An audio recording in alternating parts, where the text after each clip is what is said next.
विनिर्माण उद्योग प्रक्रियाकरण माध्यमरे कंचामाल व्यवहार द्वारा बहुल परिमाण रे विभिन्न प्रकार वस्तुर उत्पादन प्रक्रिया को विनिर्माण कुहा जाए।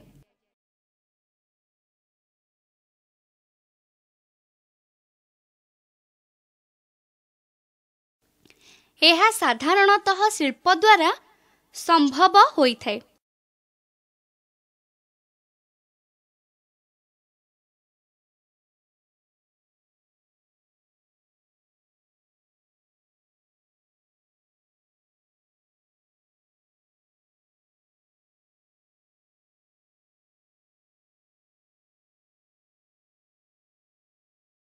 भारत रे प्रथम करी 1830 मसीह रे तमिलनाडुर पोर्टो नोभा ठारे लुहा कारखाना आरंभ होइथिला। 1854 मसीह रे बॉम्बे ठारे कार्पास शिल्प प्रतिष्ठा करा जाइथिला।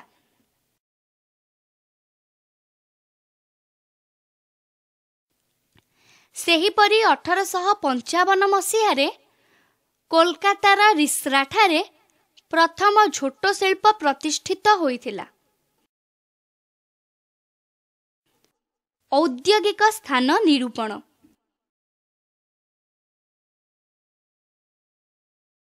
शिल्पायन पई स्थान निरूपण प्रकृत रे एक जटिल प्रक्रिया।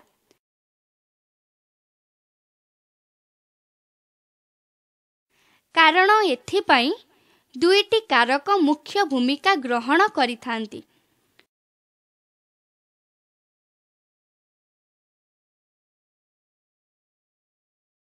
सेगुड़िको प्राकृतिक और सांस्कृतिक एपरी दुई भागरे विभक्त करा जाई पारे। कंचामाल, जमी, शक्ति,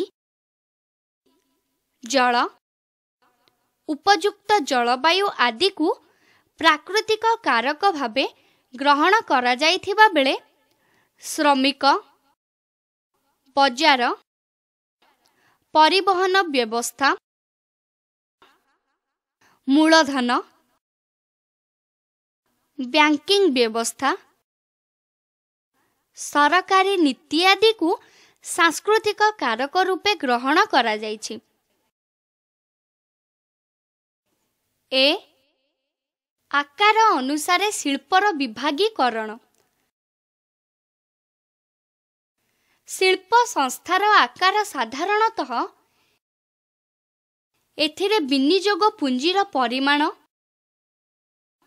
कार्य नियोजित श्रमिक संख्या एवं एथिरु उत्पादित हेउथिबा द्रव्यर मूल्य अनुसारे निर्धारित होइथाय। उक्त शिल्पगुड़िक हेला क कुटीर शिल्प, ख क्षुद्र शिल्प, ग बृहत शिल्प। क कुटीर शिल्प एथिरे जणे कारीगर स्थानीय भावे उपलब्ध कंचामालरू पारंपरिक उत्पादन पद्धति और सरल उपकरण व्यवहार करी द्रव्य उत्पादन करिथाय।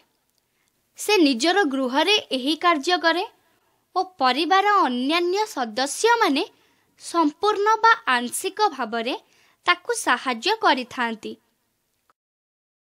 खदी, ग्रामोद्योग, हस्ततंत, सुना रूपार तारकसी काम, पितल और कंसा बासन आदि कुटीर शिल्प श्रेणीभुक्त।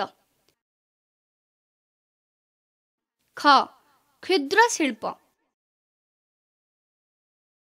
क्षुद्र शिल्परे उत्पादित द्रव्य खोला बजार रे व्यवसायी मानक माध्यमरे बिक्री करा जाए। कागज तैयारी द्रव्य, खेलना, आसबाब पत्र, खाइबा तेल, चमड़ा द्रव्य, रेडियो और टेलीविजन सेट तथा विद्युत सरंजाम आदि क्षुद्र शिल्प माध्यम उत्पादित होइथाय। वर्तमान एथिरे विनियोग अर्थ परिमाण को 1 कोटी टंका रखा जाइछि। ग बृहत शिल्प। ए प्रकार शिल्प प्रतिष्ठान रे बृहदाकार शक्तिचालित यंत्र साहाय्य रे उत्पादन करा जाय।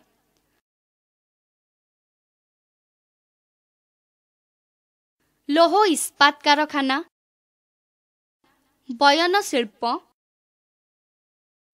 पेट्रो रसायन शिल्प, जहाज निर्माण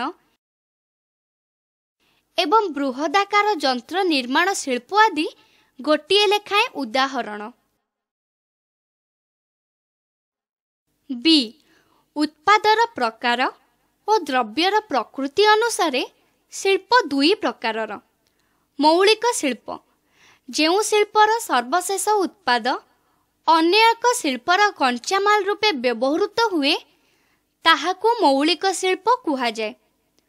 उदाहरण स्वरूप लोह इस्पात शिल्परू उत्पादित लोह इस्पात अन्य मेसिन बा कल कब्जार कंचामाल रूपे व्यवहृत हुए। तेणु लोह इस्पात शिल्प एक मौलिक शिल्प। खाउटी शिल्प, जेउ शिल्प उपभोक्ता मानकर प्रत्यक्ष व्यवहार पाई द्रव्य उत्पादन करे सेगुड़ी को खाउटी शिल्प कुहा जाए। खाइबा तेल, चा,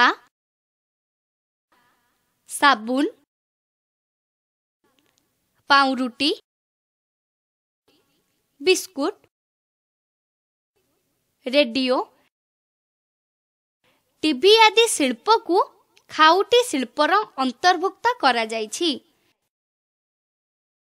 सी व्यवहृत कंचामाल अनुसारे। शिल्परे व्यवहृत कंचामाल उच्च अनुसारे